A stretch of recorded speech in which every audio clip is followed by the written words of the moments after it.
Hello, my name's Mattie. Welcome to my Storyland. The Velveteen Rabbit, sometimes called When Toys Become Real, was written in 1922 by British author Margery. It was her first children's book. Over the years, it has won many prestigious awards, been adapted into animated and live-action films, musical theatre, and even contemporary dance. Its themes are truly timeless, and even now, almost a century after it was first published, its fans are legion. At this very moment, somewhere in the world, a loving mother or father is reading it to their child while they lay in bed. And today it is my pleasure to read it to you. Are you ready? Then let's begin. The Velveteen Rabbit by Margery. There was once a Velveteen Rabbit, and in the beginning he was really splendid. He was fat and bunchy, as a rabbit should be. His coat was spotted brown and white, and he had real thread whiskers, and his ears were lined with pink sateen. On Christmas morning, when he sat wedged in the top of the boy's stocking with a sprig of holly between his paws, the effect was charming. There were other things in the stocking, nuts and oranges and a toy engine and chocolate almonds and a clockwork mouse, but the rabbit was quite the best of all. For at least 2 hours the boy loved him, and then aunts and uncles came to dinner, and there was a great rustling of tissue paper and unwrapping of parcels, and in the excitement of looking at all the new presents, the Velveteen Rabbit was forgotten. For a long time he lived in the toy cupboard, or on the nursery floor, and no one thought very much about him. He was naturally shy, and being only made of velveteen, some of the more expensive toys quite snubbed him. The mechanical toys were very superior, and looked down upon everyone else. They were full of modern ideas, and pretended they were real. The model boat, who had lived through 2 seasons, and lost most of his paint, caught the tone from them and never missed an opportunity of referring to his rigging in technical terms. The rabbit could not claim to be a model of anything, for he didn't know that real rabbits existed. He thought they were all stuffed with sawdust, like himself, and he understood that sawdust was quite out of date and should never be mentioned in modern circles. Even Timothy, the jointed wooden lion, who was made by the disabled soldiers and should have had broader views, put on airs and pretended he was connected with the government. Between them all, the poor little rabbit was made to feel himself very insignificant and commonplace, and the only person who was kind to him at all was the Skin Horse. The Skin Horse had lived longer in the nursery than any of the others. He was so old that his brown coat was bald in patches and showed the seams underneath, and most of the hairs in his tail had been pulled out to string bead necklaces. He was wise, for he had seen a long succession of mechanical toys arrive to boast and swagger, and by break their mainsprings and pass away, and he knew that they were only toys and would never turn into anything else. For nursery magic is very strange and wonderful, and only those playthings that are old and wise and experienced, like the Skin Horse, understand all about it. "What is real?" asked the rabbit one day, when they were lying side by side near the nursery fender before Nana came to tidy the room. "Does it mean having things that buzz inside you and a stick-out handle?" "Real isn't how you are made," said the Skin Horse. "It's a thing that happens to you. When a child loves you for a long, long time, not just to play with, but really loves you, then you become real." "Does it hurt?" asked the rabbit. "Sometimes," said the Skin Horse, for he was always truthful. "When you are real, you don't mind being hurt." "Does it happen all at once, like being wound up?" he asked, "or bit by bit?" "It doesn't happen all at once," said the Skin Horse. "You become It takes a long time. That's why it doesn't happen often to people who break easily, or have sharp edges, or who have to be carefully kept. Generally, by the time you are real, most of your hair has been loved off, and your eyes drop out, and you get loose in the joints, and very shabby. But these things don't matter at all, because once you are real, you can't be ugly, except to people who don't understand. I suppose you are real, said the rabbit, and then wished he had not said it, for he thought the Skin Horse might be sensitive. But the Skin Horse only smiled. The boy's uncle made me real, he said. That was a great many years ago, but once you are real, you can't become unreal again. It lasts for always. The rabbit sighed. He thought it would be a long time before this magic called real happened to him. He longed to become real, to know what it felt like, and yet the idea of growing shabby and losing his eyes and whiskers was rather sad. He wished that he could become it without these uncomfortable things happening to him. There was a person called Nana who ruled the nursery. Sometimes she took no notice of the playthings lying about, and sometimes, for no reason whatever, she went swooping about like a great wind and hustled them away in cupboards. She called this tidying up, and the playthings all hated it, especially the tin ones. The rabbit didn't mind it so much, for wherever he was thrown, he came down soft. One evening, when the boy was going to bed, he couldn't find the china dog that always slept with him. Nana was in a hurry, and it was too much trouble to hunt for china dogs at bedtime. So she simply looked about her, and seeing that the toy cupboard door stood open, she made a swoop. "Here," she said, "take your old bunny. He'll do to sleep with you."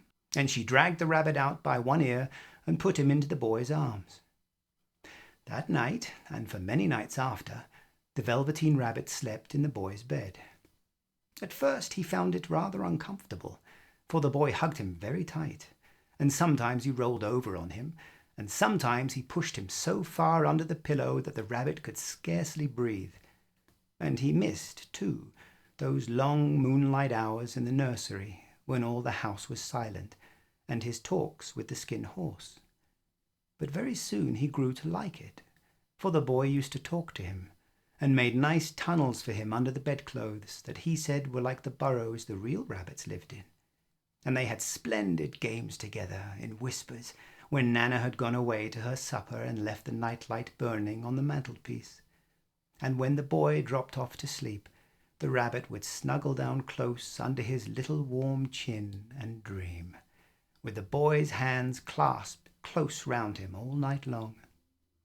And so time went on, and the little rabbit was very happy, so happy that he never noticed how his beautiful velveteen fur was getting shabbier and shabbier, and his tail becoming unsewn, and all the pink rubbed off his nose where the boy had kissed him.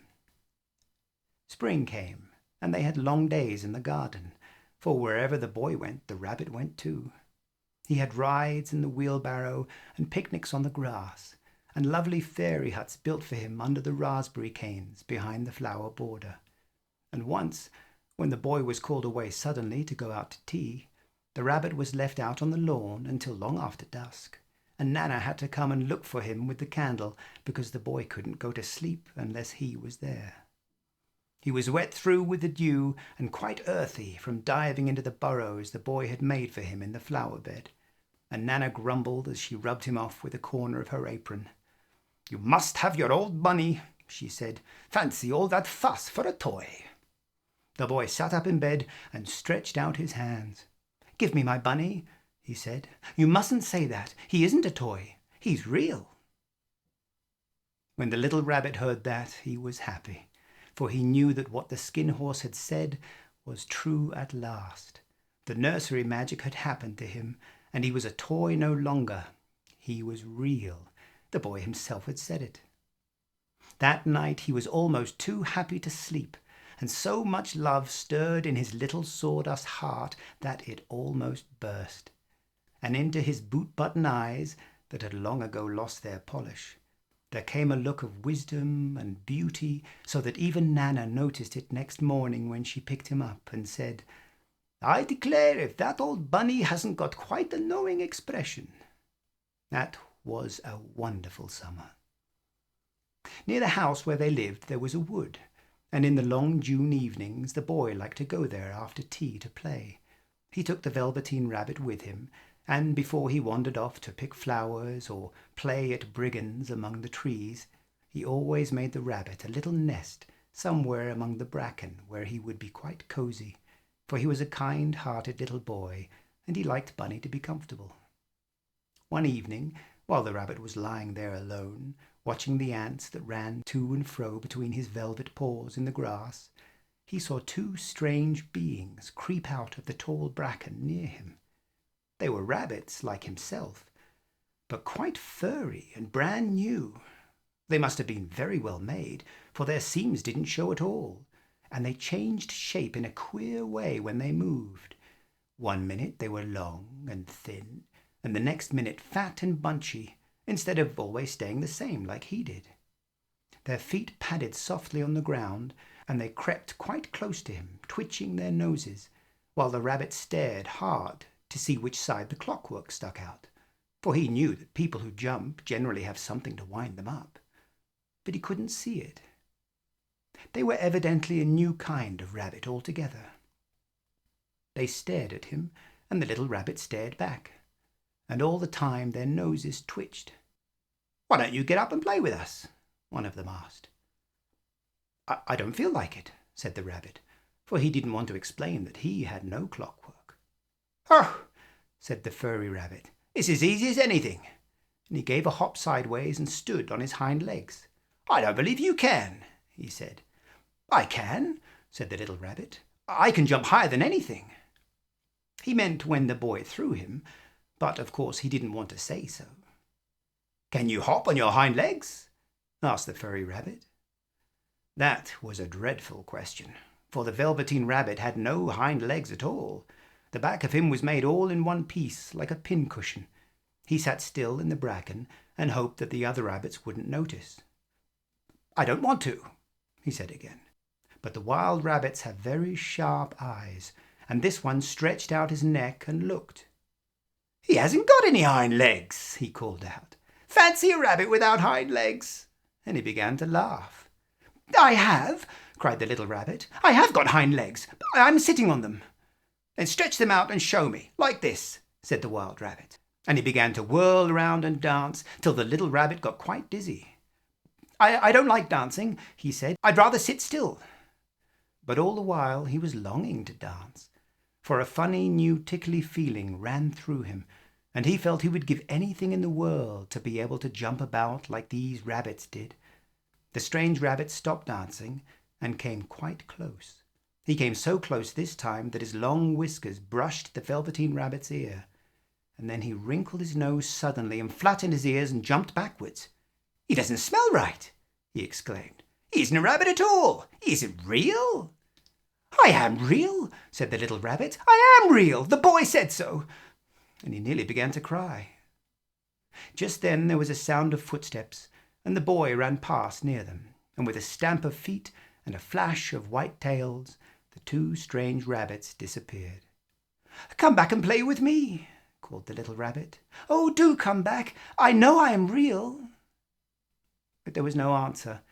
Only the little ants ran to and fro, and the bracken swayed gently where the two strangers had passed. The Velveteen Rabbit was all alone. "Oh dear," he thought. "Why did they run away like that? Why couldn't they stop and talk to me?" For a long time he lay very still, watching the bracken and hoping that they would come back. But they never returned, and presently the sun sank lower, and the little white moths fluttered out, and the boy came and carried him home. Weeks passed, and the little rabbit grew very old and shabby, but the boy loved him just as much, and loved him so hard that he loved all his whiskers off, and the pink lining to his ears turned grey, and his brown spots faded. He even began to lose his shape, and he scarcely looked like a rabbit any more, except to the boy. To him, he was always beautiful. And that was all the little rabbit cared about. He didn't mind how he looked to other people, because the nursery magic had made him real. And when you are real, shabbiness doesn't matter. And then one day the boy was ill. His face grew very flushed, and he talked in his sleep, and his little body was so hot that it burned the rabbit when he held him close. Strange people came and went in the nursery, and a light burned all night, and through it all the little Velveteen rabbit lay there, hidden from sight under the bedclothes, and he never stirred, for he was afraid that if they found him, someone might take him away, and he knew that the boy needed him. It was a long, weary time, for the boy was too ill to play, and the little rabbit found it rather dull with nothing to do all day long. But he snuggled down patiently and looked forward to the time when the boy should be well again, and they would go out in the garden amongst the flowers and the butterflies and play splendid games in the raspberry thicket like they used to. All sorts of delightful things he planned, and while the boy lay half asleep, he crept up close to the pillow and whispered them in his ear. And presently the fever turned, and the boy got better. He was able to sit up in bed and look at picture books, while the little rabbit cuddled close at his side, and one day they let him get up and dress. It was a bright, sunny morning, and the window stood wide open. They had carried the boy out onto the balcony, wrapped in a shawl, and the little rabbit lay tangled up among the bedclothes, thinking. The boy was going to the seaside tomorrow. Everything was arranged, and now it only remained to carry out the doctor's orders. They talked about it all, while the little rabbit lay under the bedclothes, with just his head peeping out, and listened. The room was to be disinfected, and all the books and toys that the boy had played with in bed must be burnt.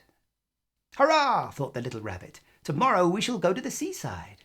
For the boy had often talked of the seaside, and he wanted very much to see the big waves coming in, and the tiny crabs, and the sand castles. Just then Nana caught sight of him. "How about his old bunny?" she asked. "That?" said the doctor. "Why, it's a mass of scarlet fever germs. Burn it at once." "What? Nonsense! Get him a new one. He mustn't have that any more." And so the little rabbit was put into a sack with the old picture books and a lot of rubbish, and carried out to the end of the garden behind the fowl house. That was a fine place to make a bonfire. Only the gardener was too busy just then to attend to it. He had the potatoes to dig and the green peas to gather, but next morning he promised to come quite early and burn the whole lot. That night the boy slept in a different bedroom, and he had a new bunny to sleep with. It was a splendid bunny, all white plush with real glass eyes. But the boy was too excited to care very much about it, for tomorrow he was going to the seaside, and that in itself was such a wonderful thing that he could think of nothing else. And while the boy was asleep, dreaming of the seaside, the little rabbit lay among the old picture books in the corner behind the fowl house, and he felt very lonely. The sack had been left untied, and so by wriggling a bit he was able to get his head through the opening and look out. He was shivering a little, for he had always been used to sleeping in a proper bed. By this time his coat had worn so thin and threadbare from hugging that it was no longer any protection to him. Nearby he could see the thicket of raspberry canes, growing tall and close like a tropical jungle, in whose shadow he had played with the boy on bygone mornings. He thought of those long sunlit hours in the garden, how happy they were, and a great sadness came over him. He seemed to see them all pass before him, each more beautiful than the other, the fairy huts in the flower bed, the quiet evenings in the wood when he lay in the bracken and the little ants ran over his paws, the wonderful day when he first knew that he was real. He thought of the skin horse, so wise and gentle, and all that he had told him. Of what use was it to be loved and to lose one's beauty and become real, if it all ended like this? And a tear, a real tear, trickled down his little shabby velvet nose and fell to the ground. And then a strange thing happened. For where the tear had fallen, a flower grew out of the ground, a mysterious flower, not at all like any that grew in the garden. It had slender green leaves the colour of emeralds, and in the centre of the leaves a blossom like a golden cup. It was so beautiful that the little rabbit forgot to cry, and just lay there watching it. And presently the blossom opened, and out of it there stepped a fairy. And she was quite the loveliest fairy in the whole world. Her dress was of pearl and dewdrops, and there were flowers round her neck and in her hair, and her face was like the most perfect flower of all. And she came close to the little rabbit and gathered him up in her arms and kissed him on his velveteen nose that was all damp from crying. "Little rabbit," she said, "don't you know who I am?" The rabbit looked up at her, and it seemed to him that he had seen her face before, but he couldn't think where. "I am the nursery magic fairy," she said. "I take care of all the playthings that the children have loved. When they are old and worn out and the children don't need them any more, then I come and take them away with me and turn them into real." "Wasn't I real before?" asked the little rabbit. "You were real to the boy," the fairy said, "because he loved you. Now you shall be real to everyone." And she held the little rabbit close in her arms and flew with him into the wood. It was light now, for the moon had risen. All the forest was beautiful, and the fronds of the bracken shone like frosted silver. In the open glade between the tree trunks, the wild rabbits danced with their shadows on the velvet grass. But when they saw the fairy, they all stopped dancing and stood round in a ring to stare at her.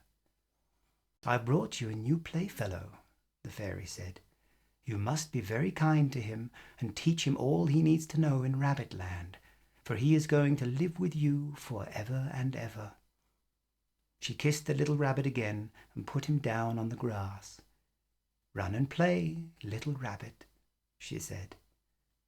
But the little rabbit sat quite still for a moment and never moved, for when he saw all the wild rabbits dancing round him, he suddenly remembered about his hind legs, and he didn't want them to see that he was made all in one piece. He did not know that when the fairy kissed him that last time, she had changed him altogether. And he might have sat there a long time, too shy to move, if just then something hadn't tickled his nose, and before he thought what he was doing, he lifted his hind toe to scratch it. And he found that he actually had hind legs. Instead of dingy velveteen, he had brown fur, soft and shiny. His ears twitched by themselves, and his whiskers were so long that they brushed the grass. He gave one leap, and the joy of using those hind legs was so great that he went springing around the turf on them, jumping sideways and whirling round as the others did. And he grew so excited that when at last he did stop to look for the fairy, she had gone. He was a real rabbit at last, at home with the other rabbits. Autumn passed, and winter, and in the spring, when the days grew warm and sunny, the boy went out to play in the wood behind the house. And while he was playing, 2 rabbits crept out from the bracken and peeped at him. One of them was brown all over, but the other had strange markings under his fur, as though long ago he had been spotted, and the spots still showed through. And about his little soft nose and his round black eyes there was something familiar, so that the boy thought to himself, "Why, he looks just like my old bunny that was lost when I had scarlet fever." But he never knew that it really was his own bunny, come back to look at the child who had first helped him to be real. And with that, I bid you farewell. I hope you enjoyed the story. Perhaps I'll see you again. I certainly hope so. Until then.